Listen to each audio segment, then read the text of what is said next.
कहानी का शीर्षक है माथे पर बिंदी। प्रिया पूरे 2 साल बाद अपने देश आ रही थी। इतने साल बाद घर आने की खुशी अलग ही होती है।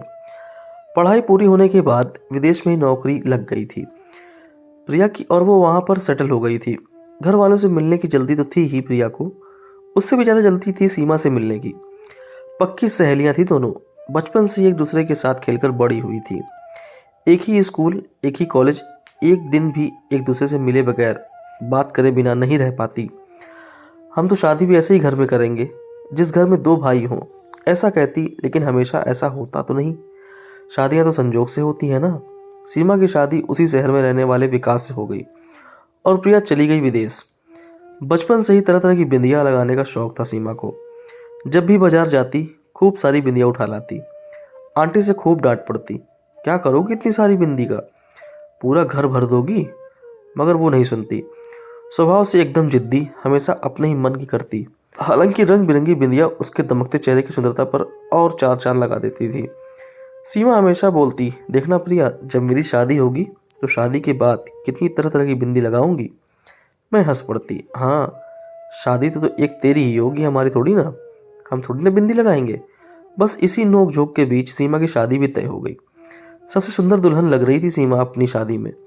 लाल जोड़ा, माथे पर बिंदी, हाथों में चूड़ियां। दुल्हन के लिबास में एक अलग सा ही नूर था उसके चेहरे पर। आखिरी बार तभी देखा था उसे। अतीत के पन्नों में पूरी तरह डूबी हुई प्रिया अपनी दोस्ती के उन जीवंत पलों को याद कर बहुत उत्साहित महसूस कर रही थी। अब पूरे 2 साल बाद देखूंगी सीमा को। अब तो और भी सुंदर दिखने लगी होगी, एकदम सजी धजी जैसे किसी अप्सरा की तरह। मुझे यूं अचानक देखकर तो चौंक ही जाएगी। यही सब सोचते सोचते कब एयरपोर्ट आ गया पता ही नहीं चला प्रिया को। सबसे पहले बाजार जाकर सीमा के लिए लाल रंग की साड़ी और बिंदिया खरीदी। बिंदी देखकर सीमा बहुत खुश हो जाएगी। घर पहुंचते ही सबसे मिलकर बोली, मैं सीमा से मिलने जा रही हूँ, बहुत दिन हो गए हैं, कितने समय से बात भी नहीं हुई उससे। बाद में मिल लेना, थोड़ा आराम तो कर ले, अभी भी आई है, ठीक से बात भी नहीं हुई। माँ ने कहा, नहीं माँ, बस थोड़ी ही देर में आ जाऊंगी। अरे पर सुन तो, आती हूँ थोड़ी देर में, कहकर प्रिया निकल गई। सीमा के घर पहुंचकर दरवाजे की घंटी बजाई तो सीमा की सास ने दरवाजा खोला। नमस्ते आंटी, सीमा है, मैं उसकी बचपन की दोस्त प्रिया। आओ अंदर आओ, तुम बैठो, मैं अभी बुलाती हूँ सीमा को। सीमा तुम्हारी सहेली आई है, नीचे आ जाओ। मन ही मन सोचने लगी कि आते ही कितनी डांट लगाएगी मुझे, और पता नहीं जीजू क्या कहेंगे, कैसे मिजाज होंगे उनके। सीढ़ियों से सीमा को नीचे के हॉल में आते हुए देखा तो आंखों पर विश्वास नहीं हुआ। पैरों तले जमीन खिसक गई। सफ़ेद साड़ी, न माथे पर बिंदी, न हाथों में चूड़ियाँ, सूनी मांग। बस मुझे देख आकर रोते हुए गले लग गई और बोली, बहुत देर लगा दी आने में, कहाँ थी तुम जब मुझे तुम्हारी सबसे ज़्यादा जरूरत थी। तुम क्यों नहीं थी प्रिया, तुम्हें कभी अपनी सहेली की याद नहीं आई। जिंदगी ने जो इतना बड़ा गम मुझे दिया वो मैं किसके साथ बांटती। तुम्हारी कमी हर पल खलती रही, तुम मेरे साथ क्यों नहीं थी प्रिया। ये सब कैसे सीमा, प्रिया ने पूछा। विकास एक सड़क दुर्घटना में नहीं रहे, बहुत खुश थी मैं उनके साथ, मानो मेरी ख्वाहिशों के पंख लग गए हों। वो मेरी छोटी से छोटी जरूरत का ख्याल रखते थे। मुझे पता है वो भी मेरे लिए रंग बिरंगी बिंदियाँ लाया करते थे, क्योंकि वो जानते थे कि मुझे कितनी खुशी मिलती है बिंदी लगाने से। पर ये क्या हो गया प्रिया, अभी तो हमने अपने नए जीवन की शुरुआत ही ठीक से नहीं की थी, और ये दुखों का पहाड़ मेरे ऊपर टूट पड़ा। मेरे साथ ही ऐसा क्यों हुआ प्रिया, मैंने किसी का क्या बिगाड़ा था, मुझे किस बात की सज़ा मिली है। मुझे माफ़ कर दो सीमा, मुझे इन सब के बारे में कुछ भी नहीं पता था। सोचा था घर आकर दोनों मिलकर खूब घूमेंगे, शॉपिंग करेंगे, जीजू के कान पकड़कर पूछूंगी कहीं वो मेरी प्यारी सहेली को परेशान तो नहीं करते हैं। लेकिन यहाँ आकर तुम्हें इस रूप में देखूंगी, सपने भी नहीं सोचा था। किस्मत का लिखा कौन डाल सकता है प्रिया। अब तुम आ गई हो तो थोड़ा दुख तो हल्का होगा। अच्छा सीमा, अब से मैं रोज़ तुम्हारे पास आऊँगी, हम खूब बातें करेंगे। जाते हुए प्रिया ने कहा, ये लाल साड़ी और बिंदिया लाई थी तुम्हारे लिए, अब ये मेरे लिए नहीं है, तुम वापस ले जाओ। लेकिन बिंदी, वो तुम्हें पसंद थी ना। हाँ पसंद थी, पर अब समाज मुझे इसे लगाने की इजाज़त नहीं देता। प्रिया चुपचाप वापस आ गई। सीमा से मिलने के बाद प्रिया के मन में एक अजीब सी बेचैनी बनी रही। घर आकर माँ से पूछा, माँ क्या पति के इस दुनिया से चले जाने पर पत्नी की ज़िंदगी बिल्कुल बेरंग हो जाती है, इतनी कि वो अपनी सबसे प्यारी चीज़ को भी त्याग देती है। हाँ यही रीत है दुनिया की, माँ ने कहा। लेकिन ये कैसी रीत है, प्रिया सोचने लगी। अब प्रिया रोज़ सीमा के घर जाती, प्रिया से अपने मन की बात करके सीमा के दिल का बोझ थोड़ा हल्का जरूर होता, मगर फिर भी उसके होठों पर फीकी सी मुस्कान और आंखों से छलके आंसू उसके दर्द को बयां कर ही देते। प्रिया हर दिन सीमा से मिलकर दुखी मन से घर वापस लौटती, क्योंकि अब सीमा वो पहले वाली सीमा रही ही नहीं थी, जो हर बात पर जोर जोर से खिलखिलाने वाली, मौज मस्ती वाली और हमेशा अपने मन की करने वाली थी।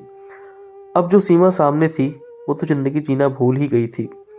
बातों बातों में एक दिन प्रिया ने पूछा, सीमा, तुम अपने मायके क्यों नहीं चली जाती हो? ऐसी बेरंग जिंदगी से तो बेहतर ही होगा।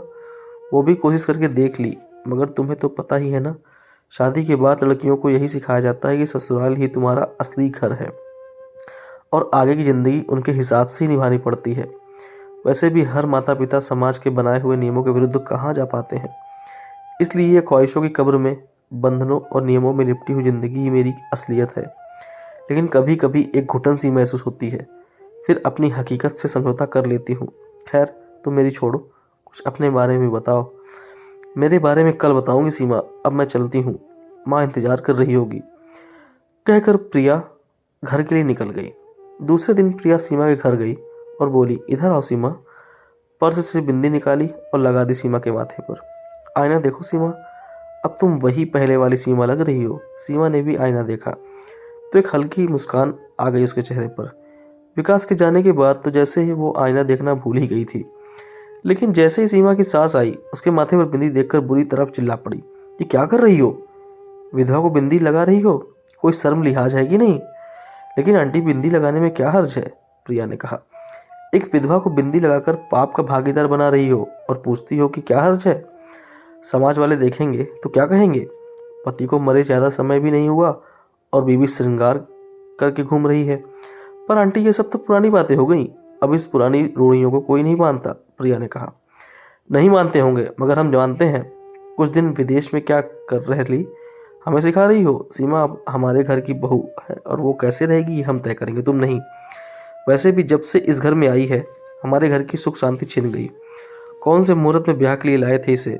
मेरे बेटे को भी खा गई। मनहूस है ये, अब ये वही करेगी जो हम कहेंगे। सीमा की तरफ बढ़ी और बिंदी हटा के जमीन पर फेंक दी। प्रिया ने दूसरी बिंदी निकाली और सीमा के माथे पर फिर से लगा दी। ये लड़की, सीमा की सास बौखलाई, तुम हमारे घर के मामलों में ना पड़ो। सीमा इस घर की बहू है। हर औरत का समाज के में बनाए गए नियमों के हिसाब से ही चलना पड़ता है। पति के मरने के बाद जैसे सारी औरतें रहती हैं, बहू को भी वैसे ही रहना पड़ता रहेगा। यही तो बात है आंटी जी, इसे आपने बहू ही समझा। अगर बेटी माना होता तो इसकी तकलीफ देख पाती। एक औरत होकर भी एक दूसरी औरत का दर्द नहीं समझ पाई आप। देखिए इसकी तरफ, एक जिंदा लाश के सिवाय अब ये और कुछ नहीं।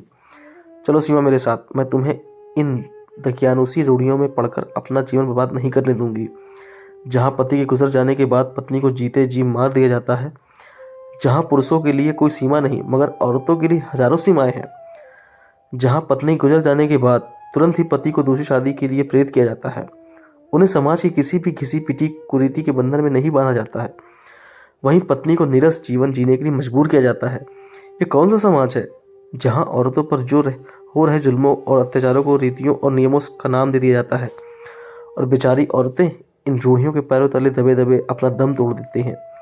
ये कौन लोग हैं जो तय करते हैं कि एक औरत क्या पहनेगी, कैसे रहेगी, कैसे श्रृंगार करेगी, क्या खाएगी, कितना बोलेगी, कितना हंसेगी? अरे बाहर निकलिए इन तकियानूसी रूढ़िवादी सोच से, जहाँ नियम बनाकर एक औरत को ही दूसरी औरत के खिलाफ खड़ा किया जाता है और उन्हें दबाया जाता है। चलो सीमा, जहाँ प्यार, स्नेह और सम्मान ना मिले वहाँ से चले जाना ही बेहतर होता है। सीमा ने भी प्रिया का हाथ पकड़ा और चली गई अपनी आज़ादी की ओर। ऐसा ही होता आ रहा है हमारे समाज में। पुरुषों के लिए कोई नियम नहीं, वहीं औरतों के लिए हजारों नियम कायदे। ऐसी रूढ़िवादी सोच ही औरतों को नरक सा जीवन जीने के लिए मजबूर कर देती है। ऐसा कौन सा तूफान आ जाएगा अगर कोई सीमा पति के गुजर जाने के बाद बिंदी लगाना चाहे या फिर चूड़ियाँ पहनना चाहे? क्या पाप है और क्या पुण्य है, ये कौन तय करता है? अगर एक औरत चाहे तो वो हर बंधन से मुक्त हो सकती है, बस उसके इरादे मजबूत होने चाहिए। जीवन मरण सब ईश्वर के हाथ है। पति के जाने के बाद उसका दोस्त पत्नी के सिर मरने के बजाय उसकी बिखरी हुई जिंदगी को प्यार से और स्नेह से संवारते हुए उसे आगे बढ़ने के लिए प्रेरित करना चाहिए। दोस्तों उम्मीद करता हूँ यह भावुक कहानी आपको पसंद आई होगी। अगर पसंद है वीडियो को लाइक करें, शेयर करें और चैनल पर नए हो तो चैनल सब्सक्राइब करना ना भूलें। धन्यवाद।